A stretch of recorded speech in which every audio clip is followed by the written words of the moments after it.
Praise the Lord. Hallelujah. സ്തോത്രം സ്തോത്രം സ്തോത്രം. കർത്താവിൻ്റെ അതിപരിശുദ്ധമായ തിരുനാമം ഈ അനുഗ്രഹിക്കപ്പെട്ട പ്രഭാതത്തിൽ വാഴ്ത്തപ്പെടുമാറാകട്ടെ. പ്രിയപ്പെട്ട ദൈവമക്കളെ, നമുക്ക് ഒരുമിച്ച് വീണ്ടും ഒരു പ്രഭാതം കൂടെ നമ്മുടെ കർത്താവ് നമുക്ക് തന്നില്ലേ.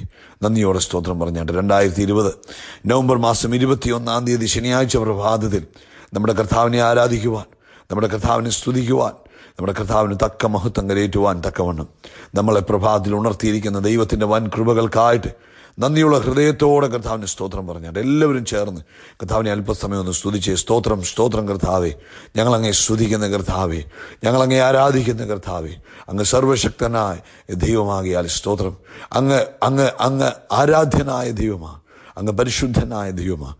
അങ്ങേപോലെ മറ്റാരുമില്ല കർത്താവേ. ആ പൊന്മുഖത്തേക്ക് നോക്കി ഞങ്ങളങ്ങേ ആരാധിക്കുന്നു. ഓ ഹല്ലേലൂയ. നന്ദിയോടെ ഞങ്ങളങ്ങേ സ്തുതിക്കുന്നു, നന്ദിയോടെ ഞങ്ങളങ്ങേ സ്തുതിക്കുന്നു കർത്താവേ. നന്ദിയോടെ ഞങ്ങളങ്ങേ വാഴ്ത്തുന്നു. അങ്ങ് ചെയ്ത എല്ലാ ഉപകാരങ്ങൾക്ക് നന്ദി, അങ്ങ് നടത്തിയ വിധങ്ങൾക്ക് നന്ദി, അങ്ങ് പരിപാലിക്കുന്ന വിധങ്ങൾക്ക് സ്തോത്രം സ്തോത്രം സ്തോത്രം സ്തോത്രം സ്തോത്രം. കർത്താവേ, കഴിഞ്ഞ പകൽ മുഴുവൻ ഞങ്ങളെ കാത്തു പരിപാലിച്ച കർത്താവിൻ്റെ കൃപകൾക്കായി സ്തോത്രം. കഴിഞ്ഞ രാത്രി ഞങ്ങൾക്ക് നല്ല ഉറക്കം തന്നതിന് സ്തോത്രം. ആരോഗ്യത്തോടെ ഞങ്ങളെ ഉണർത്തിയതിന് സ്തോത്രം. ഈ പകൽക്കാലം ജയകരമായി അങ്ങ് ഞങ്ങളെ നടത്തുന്ന ദൈവത്തിൻ്റെ വൻ കൃപകൾക്കായിട്ട്, ഞങ്ങളുടെ പിതാവിൻ്റെ സ്നേഹത്തിനായിട്ട്, പിതാവിൻ്റെ കൃപയ്ക്കായി സ്തോത്രം. അബ്ബാ, ഈ പ്രഭാതത്തിൽ ഞങ്ങൾ അങ്ങേ ആരാധിക്കുന്നു, അങ്ങേ സ്തുതിക്കുന്നു, സ്തോത്രം ചെയ്യുന്നു, സ്തോത്രം ചെയ്യുന്നു. സങ്കീർത്തനക്കാരൻ 71 സങ്കീർത്തനങ്ങളിൽ 22, 23, 24 ഭാഗങ്ങൾ ഇങ്ങനെ പറയുന്നു: എൻ്റെ ദൈവമേ, ഞാൻ വീണ കൊണ്ടും നിന്നെയും അങ്ങയുടെ വിശ്വസ്തയെയും സ്തുതിക്കും. ഇസ്രായേലിൻ്റെ പരിശുദ്ധനായുള്ളവേ, ഞാൻ കിന്നരം കൊണ്ട് അങ്ങേക്ക് സ്തുതി പാടും. ഞാൻ അങ്ങേക്ക് സ്തുതി പാടുമ്പോൾ എൻ്റെ അധരങ്ങളും അങ്ങ് വീണ്ടെടുത്ത എൻ്റെ പ്രാണനും ഘോഷിച്ചാനന്ദിക്കും. എൻ്റെ നാവ് ഇടപെടാതെ അങ്ങയുടെ നീതിയെക്കുറിച്ചും സംസാരിക്കും. എനിക്ക് അനർത്ഥം അന്വേഷിക്കുന്നവർ ലജ്ജിച്ചു പോയിരിക്കുന്നു. 23 ഭാഗം ഇങ്ങനെ പറയുന്നത്: ഞാൻ അങ്ങേക്ക് സ്തുതി പാടുമ്പോൾ എൻ്റെ അധരങ്ങളും യേശു വീണ്ടെടുത്ത എൻ്റെ പ്രാണനും ഘോഷിച്ചാനന്ദിക്കും. അതേ പ്രിയപ്പെട്ടവരെ, ഈ പ്രഭാതത്തിൽ ആ കർത്താവ് എന്നെ വീണ്ടെടുത്തു, പാപത്തിൻ്റെ ചേറ്റിൽ നിന്നും എന്നെ കൈപിടിച്ച് കയറ്റി എന്ന വലിയ വിശ്വാസത്തോടെ സന്തോഷത്തോടെ വേണം കർത്താവിനെ സ്തുതിക്കുവാൻ. അങ്ങനെ സ്തുതിക്കുമ്പോഴാണ് ദൈവത്തിൻ്റെ മഹത്വം നമ്മുടെ ജീവിതത്തിൽ വ്യാപരിക്കുന്നത്. അതുകൊണ്ട് പ്രിയപ്പെട്ട എല്ലാവരും തന്നെ മിണ്ടാതിരിക്കാതെ എല്ലാവരും അല്പസമയം കർത്താവിനെ സ്തുതിച്ച് നമ്മൾ സ്തോത്രം പറയാൻ പോവുക, നമ്മൾ പ്രാർത്ഥിക്കാൻ പോവുകയും.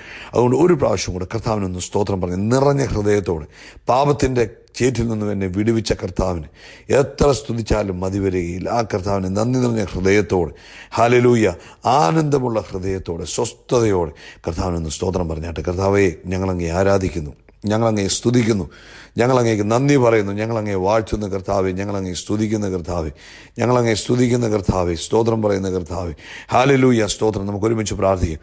എല്ലാവരും കണ്ണുകൾ അടച്ചിരിക്കുമ്പോൾ നമ്മൾ പ്രാർത്ഥിക്കാൻ പോവുക. എല്ലാവരും ചേർന്ന് പ്രാർത്ഥിക്കും കേട്ടോ, എല്ലാവരും ചേർന്ന്. ഹല്ലേലൂയ. ഞങ്ങളുടെ സ്വർഗീയ അപ്പ യേശു ക്രിസ്തുവിൻ്റെ നാമത്തിൽ ഞങ്ങൾ ഈ പ്രഭാതത്തിനായിട്ട് സ്തോത്രം പറയുന്നു. രാത്രി തന്ന നല്ല ഉറക്കത്തിനായിട്ട് സ്തോത്രം. ഹല്ലേലൂയ, ഹല്ലേലൂയ, സ്തോത്രം. ആമേൻ. പ്രഭാതത്തിൽ ഞങ്ങളെ ഉണർത്തിയ ദൈവത്തിൻ്റെ കൃപകൾക്കായിട്ട് സ്തോത്രം ചെയ്യുന്നു കർത്താവെ. അങ്ങയുടെ കൃപകളെ ഓർത്ത് ഞങ്ങൾ നന്ദി പറയുന്ന കർത്താവെ, അങ്ങയുടെ കൃപകളെ ഓർത്ത് ഞങ്ങൾ നന്ദി പറയുന്ന കർത്താവെ, അങ്ങയുടെ കൃപകളെ ഓർത്ത് ഞങ്ങൾ നന്ദി പറയുന്ന കർത്താവെ. ഈ പ്രഭാതി ഉണർത്തിയ ദൈവത്തിൻ്റെ കൃപകൾക്കായിട്ട് സ്തോത്രം. കഴിഞ്ഞ പകൽക്കാലം മുഴുവൻ ഞങ്ങളെ കാത്തു പരിപാലിച്ച കൃപകൾക്ക് ഒരിക്കലൂടെ സ്തോത്രം. ഈ പകൽക്കാലം ഞങ്ങളെ അത്ഭുതകരമായി നടത്തുന്ന കർത്താവിൻ്റെ വൻ കൃപകൾക്കായിട്ട് സ്തോത്രം ചെയ്യുന്ന കർത്താവെ. ഇത്രത്തോളം യഹോവ ഞങ്ങളെ സഹായിച്ചു, ഇത്രത്തോളം യഹോവ ഞങ്ങളെ നടത്തി. അങ്ങയുടെ വൻ കൃപകളെ ഓർത്ത് ഞങ്ങൾ നന്ദി പറയുന്നു. അബ്ബാ, ഈ പ്രഭാതത്തിൽ ഈ ശബ്ദം കേൾക്കുന്ന അങ്ങയുടെ ജനത്തെ അനുഗ്രഹിക്കുക. യേശു ക്രിസ്തുവിൻ്റെ നാമത്തിൽ ഈ ജനം അനുഗ്രഹിക്കപ്പെടട്ടെ. കർത്താവേ, അങ്ങയുടെ മക്കളെ മാനിക്കുന്ന കൃപകൾക്കായി സ്തോത്രം. ഈ പകൽക്കാലം അങ്ങയുടെ കൃപയിൽ ഇവരെ പൊതിയണമേ, അനർത്ഥങ്ങളിൽ നിന്ന് വിടുവിക്കണമേ, രോഗദുഃഖങ്ങളിൽ നിന്ന് വിടുവിക്കണമേ, ശത്രുവിൻ്റെ സകല പ്ലാനുകളിൽ നിന്നും പദ്ധതികളിൽ നിന്നും യേശു ക്രിസ്തുവിൻ്റെ നാമത്തിൽ അങ്ങ് ഇവരെ വിടുവിച്ച് പുറത്തു കൊണ്ടുവരുന്നതിനായിട്ട് സ്തോത്രം. ഹല്ലേലൂയ, നന്ദിയോടെ സ്തോത്രം. അങ്ങയുടെ പ്ലാനുകളെല്ലാം ഇന്ന് പകൽക്കാലം തന്നെ കുഞ്ഞുങ്ങളുടെ ജീവിതത്തിൽ നടക്കണം. അങ്ങ് എന്ത് പദ്ധതി ഇട്ടിരിക്കുന്നു അവരെക്കുറിച്ച് അത് യേശുവിൻ്റെ നാമത്തിൽ നടക്കട്ടെ എന്ന് പ്രാർത്ഥിക്കുന്നു. പ്രത്യേകിച്ച് രോഗികളായി കേൾക്കുന്നവർ യേശു ക്രിസ്തുവിൻ്റെ നാമത്തിൽ സൗഖ്യമാകട്ടെ.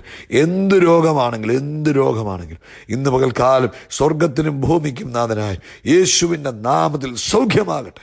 പൂർണ്ണ സ്വാതന്ത്ര്യം, സ്വസ്ഥത യേശു ക്രിസ്തുവിൻ്റെ നാമത്തിൽ ഉണ്ടാകട്ടെ. പ്രത്യേകിച്ച് കാൽമുട്ടിന് വേദനയായിട്ട്, കാൽമുട്ടിൽ നീർക്കെട്ടായി ഭാരപ്പെടുന്നവർക്ക് വേണ്ടി പ്രാർത്ഥിക്കുന്നു. കർത്താവായ യേശു ക്രിസ്തുവിൻ്റെ നാമത്തിൽ സൗഖ്യമാകട്ടെ, യേശു ക്രിസ്തുവിൻ്റെ നാമത്തിൽ സൗഖ്യമാകട്ടെ, സ്വർഗത്തിലെ അപ്പൻ്റെ കൈ നീട്ടിയിരിക്കുന്നതിനായി സ്തോത്രം.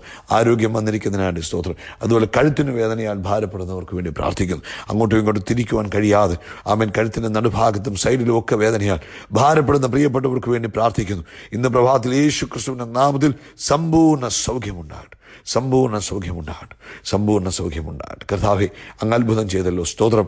ബ്ലഡ് പ്രഷർ ഹൈ ആയിട്ട് നിൽക്കുന്ന പ്രിയപ്പെട്ടവർക്ക് വേണ്ടി പ്രാർത്ഥിക്കുന്നു. ഇന്ന് പകൽക്കാലം സ്വർഗത്തിനും ഭൂമിക്കുന്നതിനായി യേശുവിൻ്റെ നാമത്തിൽ ബ്ലഡ് പ്രഷർ നോർമലാകട്ടെ. ജോലി നഷ്ടപ്പെട്ടവർക്ക് വേണ്ടി പ്രാർത്ഥിക്കുന്നു. ജോലിയില്ലാതെ ഭാരപ്പെടുന്ന സാമ്പത്തിക പ്രതിസന്ധിയിലൂടെ കടന്നു പോകുന്നവർക്ക് വേണ്ടി പ്രാർത്ഥിക്കുന്നു. കർത്താവേ, അങ്ങ് തുറന്നാൽ അത് അടയ്ക്കുവാൻ ആർക്കും കഴിയത്തില്ല.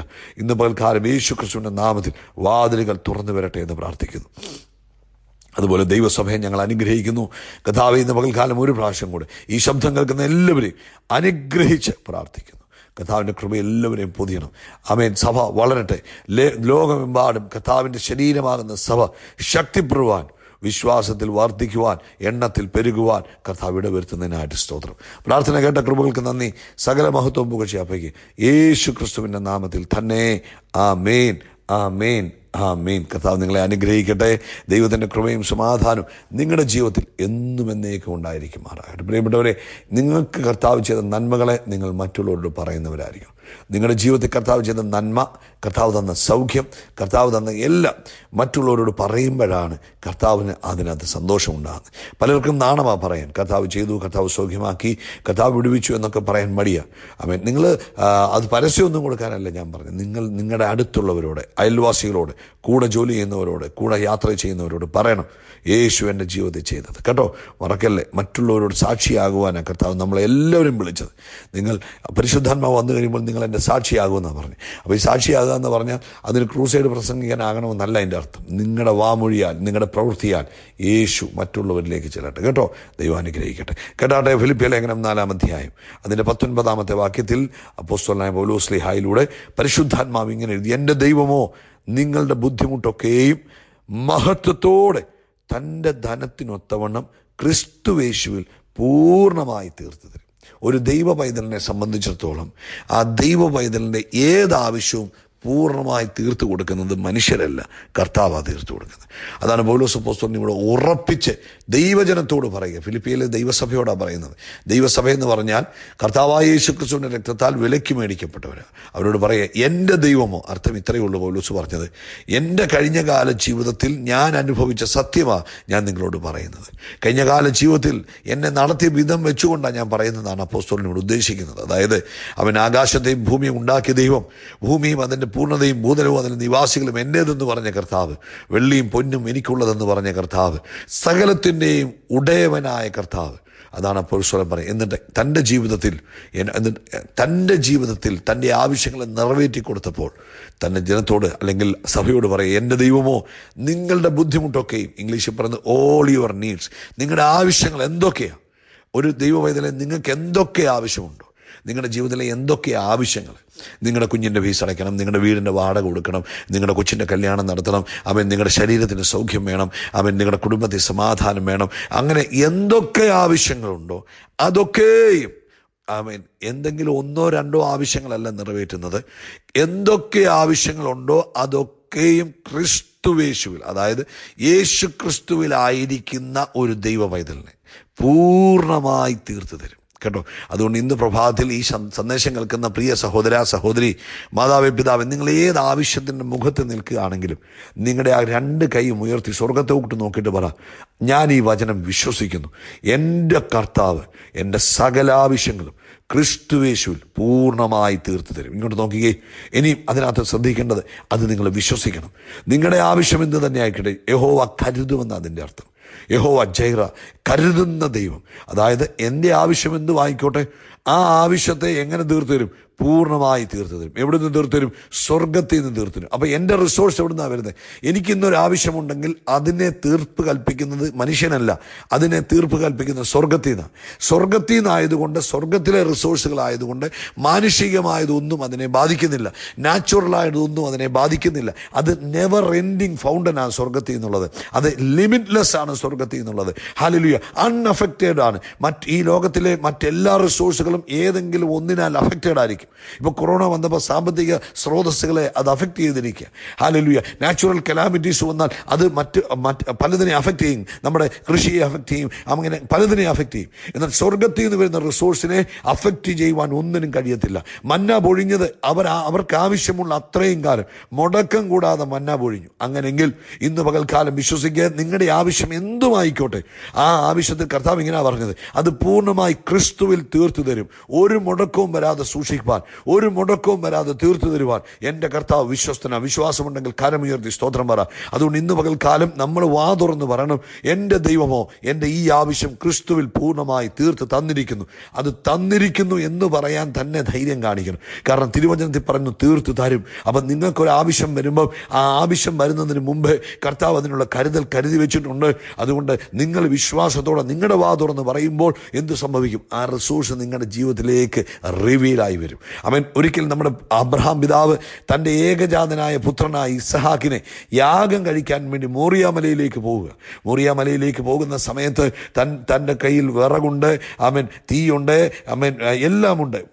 പോകുന്ന സമയത്ത് മോറിയാമലയുടെ അടുത്ത് ചെന്നപ്പോൾ പ്രിയപ്പെട്ട മകൻ ചോദിച്ചു, അപ്പാ നമ്മൾ യാഗം കഴിക്കാൻ വന്നതാ, നമ്മുടെ കയ്യിൽ വിറകുമുണ്ട്, തീയുമുണ്ട്, എന്നാൽ യാഗമൃഗം ഇന്ത്യയെ എന്നൊരു ചോദ്യം ചോദിച്ചപ്പോൾ അബ്രഹാം പിതാവ് പറഞ്ഞ മറുപടി ഇതാ, മോനെ ദൈവം കരുതിക്കൊള്ളും. ഇന്ന് പകൽക്കാലം ഭർത്താവ് ഭാര്യയോട് പറയണം, അച്ചായ ദൈവം അവൻ അച്ചായൻ അമ്മാമ്മയോടും അമ്മാമ്മ അച്ചായനോടും പറയണം, മക്കളോട് പറയണം, നമ്മുടെ ദൈവം കരുതും. ഏതാവശ്യമാണോ അതിൽ ദൈവം കരുതുമെന്ന് വിശ്വാസത്തോടെ പറഞ്ഞു. അതിനെ അടിസ്ഥാനമെന്ന് ചോദിച്ചാൽ പറഞ്ഞു ഫിലിപ്പിയ ലേഖനം 4:19, മാറ്റമില്ലാത്ത ദൈവത്തിൻ്റെ വചനം. ആകാശം മാറിയാലും ഭൂമി മാറിയാലും മനുഷ്യൻ മാറിയാലും മാറ്റം വരാത്ത ദൈവത്തിൻ്റെ വചനത്തിൽ പറഞ്ഞിരിക്കുന്നു, എൻ്റെ ആവശ്യം എന്തു തന്നെയാണെങ്കിലും അത് ക്രിസ്തുയേശുവിൽ പൂർണ്ണമായി തീർത്തു തരുമെന്ന് പറഞ്ഞിരിക്കുന്നത് കൊണ്ട് ഞാനത് വിശ്വാസത്തോടെ പ്രഖ്യാപിക്കുന്നു. അവൻ നമ്മുടെ ദൈവം കരുതുന്ന ദൈവമാണ്. ഹല്ലേലൂയ. നമ്മുടെ ദൈവം കരുതുന്ന ദൈവമാണ്. ഇന്ന് പകൽക്കാലം എത്ര പേര് വിശ്വസിക്കും നമ്മുടെ ദൈവം കരുതുന്ന ദൈവമാണ്? അതായത് നമ്മൾ ലോകത്തിലെ റിസോഴ്സുകളിലേക്ക് നോക്കേണ്ട ആവശ്യമില്ല. ആമേൻ. നമ്മൾ ലോകത്തിലെ ബാങ്കുകളിലേക്കോ ബാങ്കറിലേക്കോ പലിശക്കാരിലേക്കോ അല്ലെങ്കിൽ മനുഷ്യരിലേക്കോ അയൽവാസിയിലേക്കോ നോക്കരുത്. നമ്മൾ നോക്കേണ്ടത് കർത്താവിലേക്ക് തന്നെ നോക്കണം. ഹല്ലേലൂയ. അതൊരു നിത്യമായ സത്യമാണ്. ദൈവം നിങ്ങളുടെ ബുദ്ധിമുട്ട് തീർത്തു തരുമെന്ന്. അത് നിത്യമായ സത്യമാണ്. ഇന്ന് പരിശുദ്ധാത്മാവ് നമ്മളോട് പറഞ്ഞു തരിക, നിങ്ങളോടും എന്നോടും പറയുക, നിങ്ങളുടെ ഏതാവശ്യവും ക്രിസ്തുവിൽ അത് പൂർണ്ണമായി തീർത്തു തരും. God will handle your issues. God will handle your needs. അത് വിശ്വസിക്കണം. അത് മനസ്സിലാക്കാൻ കഴിയാതെ പോകുന്ന ദൈവത്തിൻ്റെ പൈതലിന് എന്തു പറ്റും? അവർ ലോകത്തിൻ്റെ ഇമ്പങ്ങളിൽ പെട്ടുപോകും, അല്ലെങ്കിൽ ലോകപ്രകാരം ഈ പ്രശ്നം പരിഹരിക്കാൻ നോക്കും. അങ്ങനെ പിശാചിൻ്റെ അവൻ്റെ ട്രിക്കുകളിൽ അകപ്പെട്ടു പോയി അവൻ ദരിദ്രരായി തീരാൻ, ദുഃഖിതരായി തീരാൻ, അപമാനിതരായി തീരുവാൻ സാധ്യതയുണ്ട്. അതുകൊണ്ട് ഇന്ന് പകൽക്കാലം പിശാചിൻ്റെ ട്രിക്കിൽ വീഴരുത്. നിങ്ങളുടെ മുമ്പിൽ ഏതാവശ്യം വരുമ്പോഴും ഈ വചനം നിങ്ങളുടെ അകത്ത് വിളിച്ചു പറയണം. എന്താ പറയണ്ടേ? എൻ്റെ ദൈവമോ എൻ്റെ ബുദ്ധിമുട്ടുകളൊക്കെയും എൻ്റെ ആവശ്യങ്ങളൊക്കെയും ക്രിസ്തുയേശു പൂർണ്ണമായി തീർത്തു തരും. അങ്ങനെ നിങ്ങൾ വിശ്വാസത്തോടെ പറയുമ്പോൾ ആമേൻ, എന്ത് സംഭവിക്കുക? ദൈവത്തിൻ്റെ റിസോഴ്സുകൾ നിങ്ങൾക്ക് വേണ്ടി അവിടെ ഓപ്പൺ ആകും. അതുകൊണ്ട് ഇന്ന് പകൽക്കാലം ഈ സന്ദേശം ഇവിടെ അവസാനിപ്പിക്കുമ്പോൾ ഞാൻ നിങ്ങൾക്ക് വാക്ക് തരിക, ദൈവത്തിൽ ആശ്രയിക്കുക. നിങ്ങളുടെ എന്താവശ്യമാണെങ്കിലും അത് കർത്താവ് പൂർണ്ണമായി തീർത്ത്. ഈ വാക്യം നമുക്ക് വീടിൻ്റെ നടയിൽ എഴുതി വെക്കണം. കയറി വരുമ്പോഴും ഇറങ്ങി പോകുമ്പോഴും കാണത്തക്കവണ്ണം, കുഞ്ഞുങ്ങൾ കാണത്തക്കവണ്ണം പറയും, എൻ്റെ ദൈവമോ എൻ്റെ ബുദ്ധിമുട്ടുകളൊക്കെയും ക്രിസ്തുയേശുവിൽ. അത് ശാരീരിക ബുദ്ധിമുട്ടായിക്കോട്ടെ, മാനസിക ബുദ്ധിമുട്ടായിക്കോട്ടെ, ജോലിയിലെ ബുദ്ധിമുട്ടായിക്കോട്ടെ, കുഞ്ഞുങ്ങളെക്കുറിച്ചുള്ള ബുദ്ധിമുട്ടായിക്കോട്ടെ, അല്ലെങ്കിൽ നിങ്ങളുടെ സാമ്പത്തിക ആവശ്യമായിക്കോട്ടെ, എന്തുമായിക്കോട്ടെ, അത് കർത്താവായ യേശു ക്രിസ്തുവിൽ പൂർണ്ണമായി തീർത്തു തരും കേട്ടോ. അതുകൊണ്ട് ധൈര്യമായിട്ട് ജീവിക്കുക, സന്തോഷമായിട്ട് ജീവിക്കുക. ഇന്ന് നിങ്ങൾക്ക് ബുദ്ധിമുട്ടുണ്ടെങ്കിൽ ആ ബുദ്ധിമുട്ടിനെ, അല്ലെങ്കിൽ നിങ്ങൾക്ക് എന്തെങ്കിലും ആവശ്യമുണ്ടെങ്കിൽ ആ ആവശ്യത്തെ നോക്കി ഈ വചനം പറഞ്ഞിട്ട് സ്വതന്ത്രം പറ, കർത്താവ് അത്ഭുതം ചെയ്യും കേട്ടോ. കർത്താവ് നിങ്ങളെ അനുഗ്രഹിക്കട്ടെ. We are shining by the power of Holy Spirit. God bless you.